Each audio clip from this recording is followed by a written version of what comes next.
Champion Digital Shaman, the Lord of Ward. Read more of the Journeys Out of the Body by Robert A. Monroe. We're now at Chapter 3, On the Evidence. In the fall of 1964, an interesting meeting was held one evening in Las Vegas. Did I say Las Vegas? I meant to say Los Angeles. Multiple sclerosis is a wonderful thing to have. Thanks to the swine jibbly jib. God.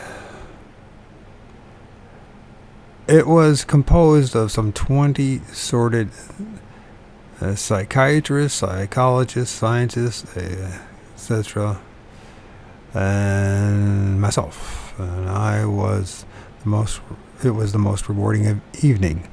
The purpose of the meeting was to examine with sincerity and seriousness the experiences and experiments which have been condensed herein. After several hours of interrogation by the group, it was my turn. I asked two simple questions to each of them. If you were going through what I have been experiencing, what would you do? It was the definite opinion of the majority, more than 2/3, that every effort should be made to continue such experimentation in the hope of enlightening and expanding man's knowledge of himself. Several half-seriously stated that I should run, not walk, to the nearest psychiatrist. None present offered his services. The second question was, would you personally take part in the experiments that would lead to the creation of such an unusual activity in yourself? Here the pattern changed somewhat. About half stated their willingness to participate. Oddly, in this group were some of those who were most skeptical of the reality of such experiences. Of course, this gave me the opportunity to nudge gently those who were in favor of continued experiments. When it came to the dive into the cold, strange waters, let someone else do it. In many ways, I don't blame them. If the presented to me 20 years ago, I doubt I would.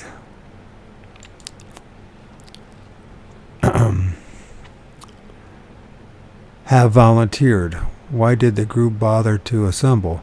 Curiously, perhaps, or again, it may have been some of the evidential material that had been accumulated. I hope the latter. Here are some of the key reports from the notes which aroused their interest. 9:10:58 afternoon. Again, I floated upward with the intent of visiting Mr. Bradshaw and his wife, realizing that, did I say Mr.? I meant to say Dr. Bradshaw was ill in bed with a cold. I thought I would visit him in the bedroom, which was a room I had not seen in his house, and if I could describe it later, could thus document my visit. Again, came to the turning the air, dived into the tunnel. This time, the sensation of going uphill. Dr. and Mrs. Bradshaw live in a house some 5 miles from my office up a hill. I was over the trees, and there was a light sky above. Momentarily, I saw in the sky a figure of a rounded human form, seemingly dressed in robes and a headpiece on his head, an oriental concept remains. Sitting, arms in lap, perhaps cross-legged, a la Buddha. Then it faded. I don't know the meaning of this. After a while, the uphill travel became difficult. I had the feeling that the energy was leaving, and I felt I wouldn't make it. With this thought, an amazing thing happened. I felt precisely as if one had placed a hand under my arm and lifted me. I felt a surge of lifting power. I rushed quickly up the hill. Then came upon Dr. and Mrs. Bradshaw. They were outside their house, and for a moment I was confused, as I had reached them before I got to the house. I didn't understand this because Dr. Bradshaw was supposed to be in bed. Dr. Bradshaw was dressed in light overcoat and hat, his wife in a dark coat and all dark clothes. They were coming towards me, so I stopped. They seemed in good spirits and walked past me unseeing in the direction of a small building, a garage, Brad's trailer behind as Brad trailing behind as they walked. I floated around in front of them, waving, trying to get their attention without results. Then, without turning his head, I thought I heard Dr. Bradshaw say to me, "Well, I see you didn't need help anymore. You don't need hope anymore." Thinking I had made contact, I dove back into the ground and returned to the office and rotated into the body and opened my eyes. Everything was just as I had left it. The vibration was still present, but I felt I had enough for one day. Important afternoon. When I phoned Dr. and Mrs. Bradshaw that evening, I made no statement other than to ask where they were between 4 and 5 that afternoon. My wife, upon hearing of the visit, said flatly it was not possible. Could not be so because Dr. was home in bed sick. With Mrs. Bradshaw on the phone, I asked the simple question. She stated that roughly at 4:25, they were walking out of their house towards the garage. She was going to the post office, and Dr. Bradshaw had decided that perhaps some fresh air might help him, and had dressed and gone along. She knew the time by back-checking from the time they arrived at the post office, which was 20 minutes to 5. It takes roughly 15 minutes to drive to the post office from their house. I had come back from my trip to them at approximately 4:27. I asked what they were wearing. Mrs. Bradshaw stated she was wearing black slacks and a red sweater which was covered with a black car coat. Dr. Bradshaw was wearing a light hat and a light-colored top coat. However, neither saw me in any way and were aware of my presence. Dr. Bradshaw had no memory of saying anything to me. The great point is that I had expected to find him in bed and didn't. The coincidences involved were too much. It was not important to prove this to anyone else, only to me. It proves to me, truly for the first time, that there might well be more than this than normal science and psychology and psychiatry allow, more than an aberration, trauma, or hallucination. I needed some form of proof more than anyone else.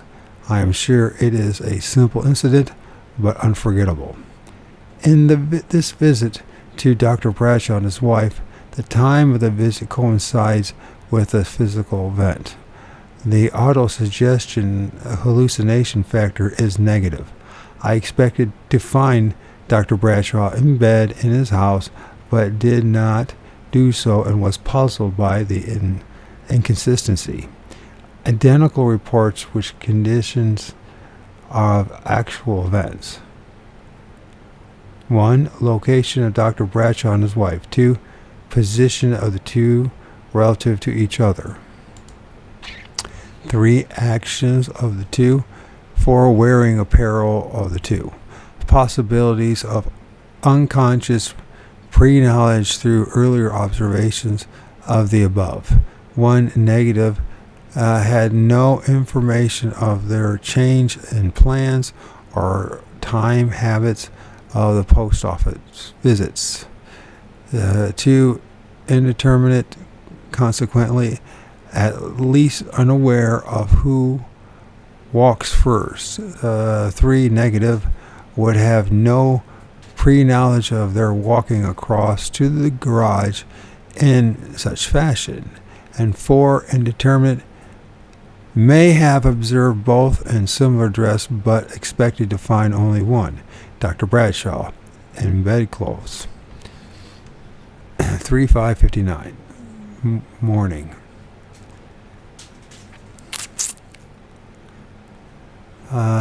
In a motel in Winston-Salem, I woke up early and went out to have breakfast at 7:30, then returned to my room about 8:30 and lay down.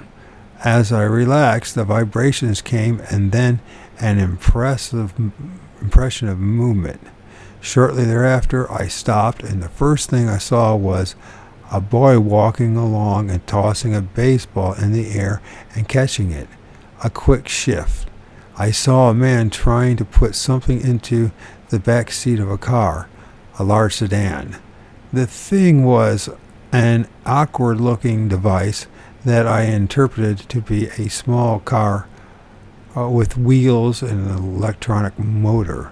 The man twisted and turned the device and finally got it into the back seat of the car and slammed the door. Another quick shift. I was standing beside a table. There were people sitting around the table, and dishes covered it. One person was dealing what looked like a large white playing cards around to the others at the table. I thought it strange to play cards at a table so covered with dishes, and wondered about the overlarge size and whiteness of the cards.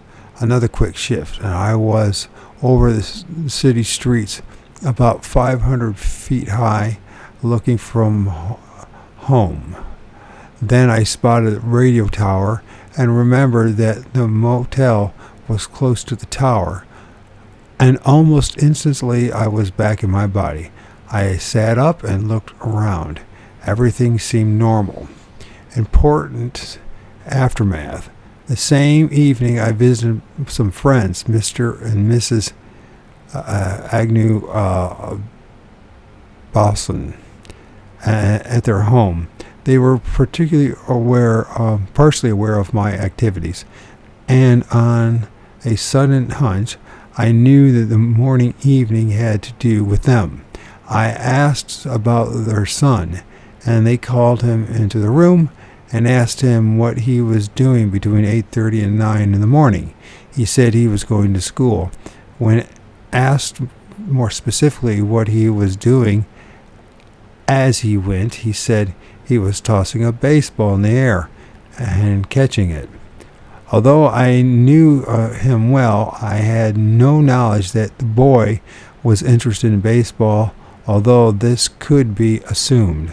Next, I decided to speak about the loading of the car. Mr. Bonson was astounded. Exactly at that time, he told me, he was loading a van DeGraff generator into the back seat of his car. The generator was a large, awkward device with wheels, and an electric motor, and a platform. He showed me the device. It was eerie to see physically something you had observed only from the second body. Next, I told about the table and the large white cards. His wife was excited at this one. It seems that for the first time in 2 years, because they had all arrived late, she had brought the morning mail to the breakfast table and had passed out the letters to them as she sorted the mail. Large white playing cards? They were very excited over the event. And I'm sure they were not humoring me. In this morning visit to Mr. Bonson and his family, the time of the visit coincides with actual events. Autosuggestion, hallucination, negative. No conscious intent to visit, although unconscious motivation possible. Identical reports with conditions of actual events. 1. Son walking down the street tossing ball in the air. 2. Mr. Bronson at car. 3. Mr. Bronson actions at car. 4. Device he had at car. 5. Action of Mr. Bronson at Mrs. Bronson at table, and the dealing of cards. 6. Card size and white collar. 7. Dishes on the table. Possibility of unconscious pre-knowledge through earlier observations of the above. 1. Negative. Aware of son's interest in baseball and not conscious of his basic activities. 2. Negative. Had no knowledge of Mr. Bronson's actions in the morning around car, and reported actions was not part of his daily routine. 3. Negative. As indicated, such actions were not routine, i.e., loading of car, thus could not be part of pre-observed habit patterns of Mr. Bonson. 4. Indeterminate, possible that device had been observed previously but not in location indicated. 5. Negative, no part of pre-observation memory, as Mrs. Bonson did not make a habit of such actions. Sorting meal at the table was unusual event. 6. Negative, for reasons just given, coupled with no such habits and own life pattern of sorting out meal at the table, plus misinterpretation of action itself. 7. Indeterminate pre-observation could have been applied here in relation to the Bonson family, as Ryder had taken breakfast there several times. 10/12/60 night. So it would be October 12th, 1960, nighttime. The results are so contrary to what I have believed that it must be reported in detail. Our attempts to finding some answers somewhere. We had come in contact with Mrs. M., who purportedly had mediumistic powers. I have and still have the highest regard for her as a person of great kindness and integrity. However, in 2 sittings in which we participated, I came away with a definite impression that Mrs. M., although deeply sincere, was acting out some form of split personality when she went into a trance. The guides who took over her body, and spoke through her vocal cords were to me nothing more or less than manifestations of this. This implied not that I thought Mrs. M. deliberately created this illusion, but that it happened as a result of a self-induced hypnotic state, and she truly had no knowledge of what took place. I was sure that in no way was Mrs. M's attempting to fake. She wasn't and isn't that type of person. What left me unconvinced was that when I had asked her guides, her dead husband and an American Indian, of course, certain questions as they spoke through her, I received evasive replies. The best I could get was, "You'll discover this through your own sources." This at the time seemed to me to be a simple way to avoid an answer that could be verified in other ways. It is important that I point out my complete skepticism of Mrs. M and her guides. Yet what happened last night and the report today utterly confuses me. R.G., a friend of Mrs. M, had suggested that I attempt to visit a seance to be held by Mrs. M in a New York apartment last night. I half agreed, stating that I certainly wasn't sure that it was possible. Frankly, when Friday night came, the meeting had slipped my mind, consciously at least. Here is what took place. After a normal evening at home, my wife and I went up to bed around 11:30. My wife fell asleep almost immediately, as I could tell from her steady, deep breathing. As I lay there, evidently deeply relaxed and possibly half asleep, I suddenly felt that walking over my grave coldness, and the hairs on my back and my neck started to rise. I looked across the half-darkened room, and fearful yet utterly fascinated. I don't know what I expected, but standing in the doorway leading from the hall was a white ghost-like figure. It actually looked like a traditional figure of a ghost, some 6 feet tall, as it stood there with a flowing sheet-like material draping it from its head to the floor. One hand reached out and holding on to the door jamb. I was completely frightened, and I had no chance to connect the figure with anything I had done. The moment it began to move towards me, I cringed in half terror. At the same time, felt I had to see what it was. Almost immediately, I felt hands placed over my eyes so I couldn't see. I kept pulling the hands away in spite of my fear until finally the ghost-like form was beside the bed, not a foot away from me. Then someone took hold of my upper arms gently and moved me out of bed. With this, I calmed down, and eventually because I felt that whatever it was friendly. I didn't struggle or resist. Immediately there was a quick sense of movement, and I then felt there were two of them, one on each side, were suddenly over a small room, as if we were looking down on it from the ceiling. In the room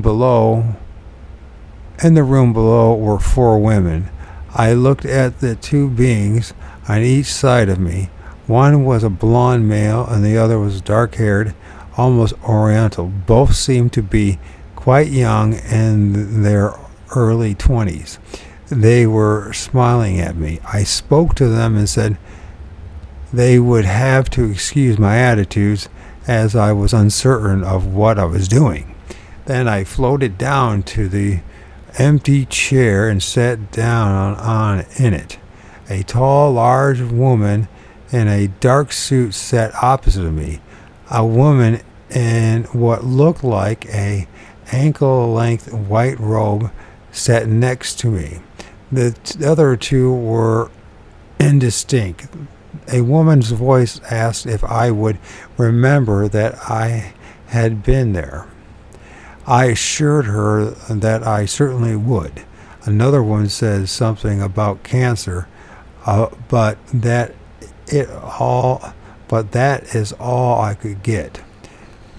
Then one of the women, the one in the dark suit, came over and swung over the side of my chair and draped herself right on top of me.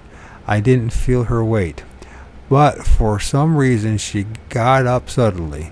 Then was laughter. But my mind was on other things. Evidently, the contact with the woman who sat on the top of me had altered things. Just at that moment, I heard a male voice said, "I think he's been away long enough. We'd better take him back."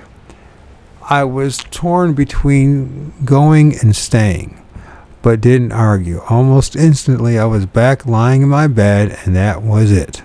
Except that my wife had been awakened during the entire time.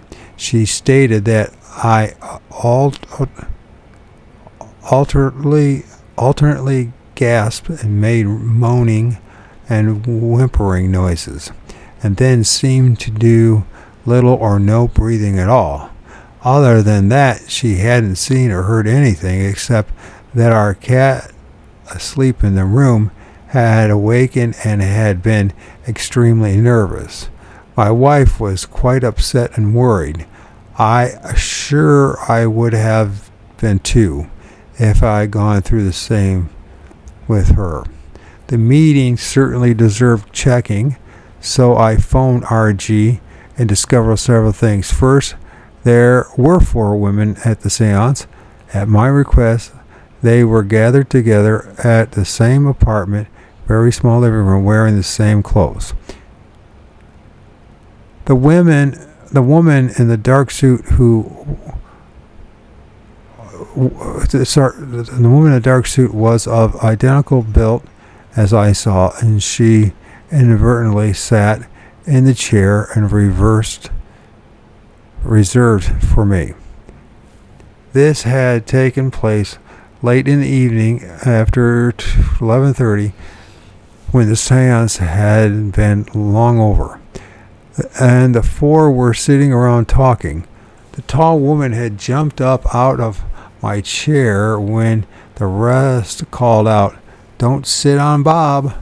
They laughed at the joke. One of the other women had worn a long white house coat. The words about my remembering were not spoken orally. That supermind communication again.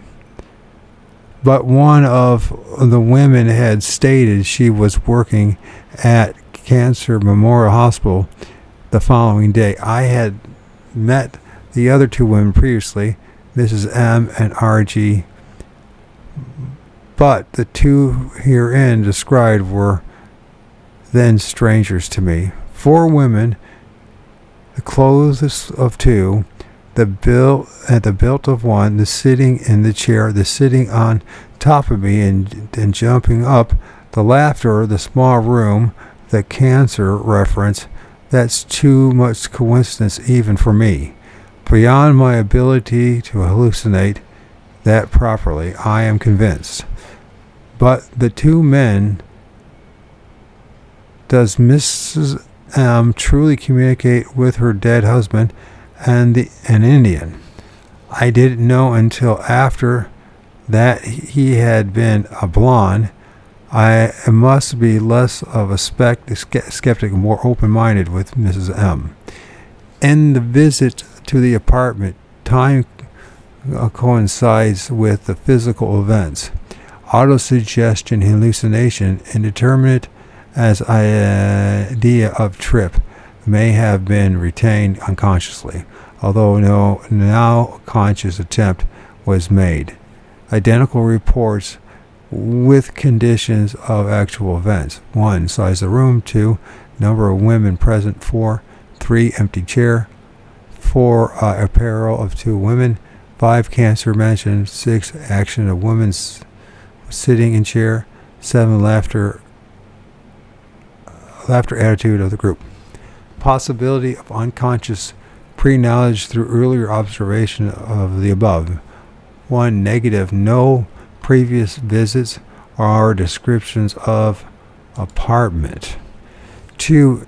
Indeterminate RG may have revealed a number of people to be present. 3. Negative. Idea of empty chair came to group only during the same evening. 4. Negative. Had never met women before nor observed their dress. 5. Negative. For the same reason just given, would have no knowledge of unknown women's work in Cancer Memorial Hospital. 6. Negative. As action was unplanned. 7. Negative. As reaction of others was spontaneous. 8:15 in 1963 afternoon. A productive experiment after a long layoff. R.W., a businesswoman whom I know quite well through long work association and a close friend aware of my activities, but somewhat skeptical still, in spite of rather unwilling precipitation,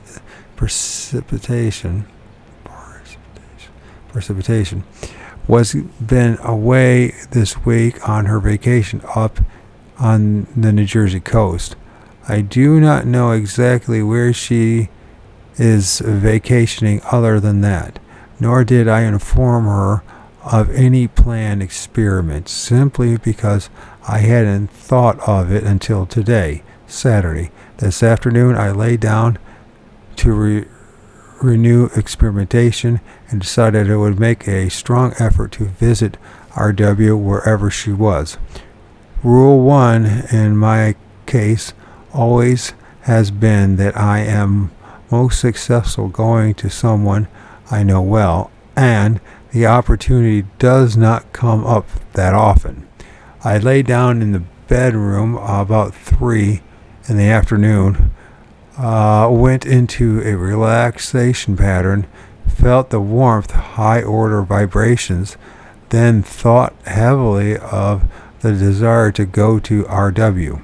There was the familiar sensation of movement through a light bulb blurred area. Then a light blue blurred area. Then I was in what seemed to be a kitchen. R.W. was seated in a chair to the right. She had a glass in her hand. She was looking at my left, where 2 girls, about 17, 18, one blonde and one brunette, also were sitting. Each was with glasses in their hands, drinking something. The 3 of them were in conversation, but I could not hear what they were saying.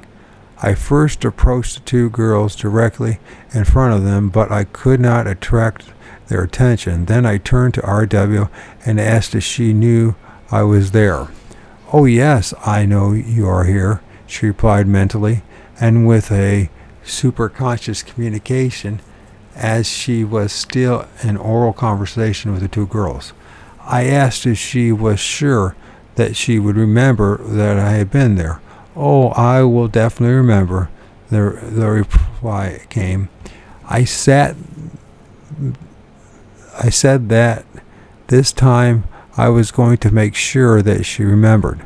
"I will remember. I'm sure I will," R.W. said, still in oral conversation simultaneously. I stated that I had to be sure she would remember, so I was going to pinch her. "Oh, you don't need to do that. I'll remember," R.W. said hastily. I said I had to be sure, so I reached over and tried to pinch her gently. I thought I pinched her in the side just above the hips and below the rib cage. She let out a good laugh. "Ah, I backed up because I was somewhat surprised. I really hadn't expected to be able actually to pinch her. Satisfied that I had made some impression At least I turned and left. Thought of the physical and was back almost immediately. I got up physically, went over to the typewriter where I am now. RW will not be back until Monday. Then I can determine if I made the contact or if it was another unidentifiable miss. Time of return 3:35. Important aftermath. It is Tuesday after the Saturday of the experiment. RW returned to work yesterday, and I asked her what she had been doing Saturday afternoon between 3 and 4. Knowing my reason for asking, she said she would have to think about it and let me know on Tuesday today. Here's what she reported today. On Saturday between 3 and 4, I was between 3 and 4 was the only time there was not a crowd of people in the beach cottage where she was staying. For the first time, she was alone with her niece, dark-haired, about 18, and niece's friend, same age, blonde. They were in the kitchen dining area of the cottage from about 3:15 to 4. She was having a drink and the girls were having cokes. They were doing nothing but sitting and talking. I asked RW if she remembered anything else. She said no. I questioned her more closely, but she could not remember anything more. Finally, in impatience, I asked her if she remembered the pinch. A look of complete astonishment crossed her face. Was that you? She stared at me for a moment, then went into the privacy of my office and turned and lifted just slightly the edge of her sweater where it joined her skirt on her left side. There were 2 brown and blue marks at exactly the spot where I had pinched her. I was sitting there talking to the girls, RW said, when all of a sudden I felt this terrible pinch. I must have jumped a foot. I thought my brother-in-law had come back and sneaked up behind me. I turned around, but there was no one there. I never had any idea it was you. It hurt. I apologized for pinching so hard. And she obtained from me a promise that if I tried such thing again, that I would try something other than a pinch that hard. In this episode, the time coincides with the actual events. Auto-suggestion, hallucination, indeterminate. As willful desire was suggested, pre-knowledge was present in the general location of RW at the time. Identical reports with conditions of actual events. 1. Location inside rather than outside. 2. Number of people present. 3. Description of the girls. 4. Actions of people present. 5. Acknowledgement of the pinching. 6. Physical marks from pinching. Possibility of unconscious pre-knowledge through earlier observation of above. Negative. Number 1, negative. Pre-knowledge implied activity outside on the beach rather indoors. It's 2, negative. Pre-knowledge implied adults in group as RW was visiting sister and brother-in-law. 3, negative. Indeterminate. Possibility of pre-knowledge of a niece and hair color through RW sometimes time previously. Negative as to friend of niece, her color and age. 4, negative. No pre-knowledge of non-existent habit patterns for that particular moment of day. 5, negative. RW had no pre-knowledge of experimental attempt as no such attempt had been made previously, nor was experimenter in habit of pinching RW had not done so previously. 6. Negative. No possible way that RW could have known where pinch marks should have occurred to confirm the area of the area reported. There are additional evidential reports, some of them which have been included in other portions of this writing, where they may help illustrate certain areas of theory and practice. One of the two have been attempted under laboratory conditions. The incidents may have been simple and unimportant in themselves, but as minute pieces of the mosaic, they were vital. The emerging pattern through the glimpses of the whole was made believable and acceptable to me only through the inclusion of hundreds of such scraps of evidence. Perhaps it may be to you. Maybe to you too. That's in chapter 3.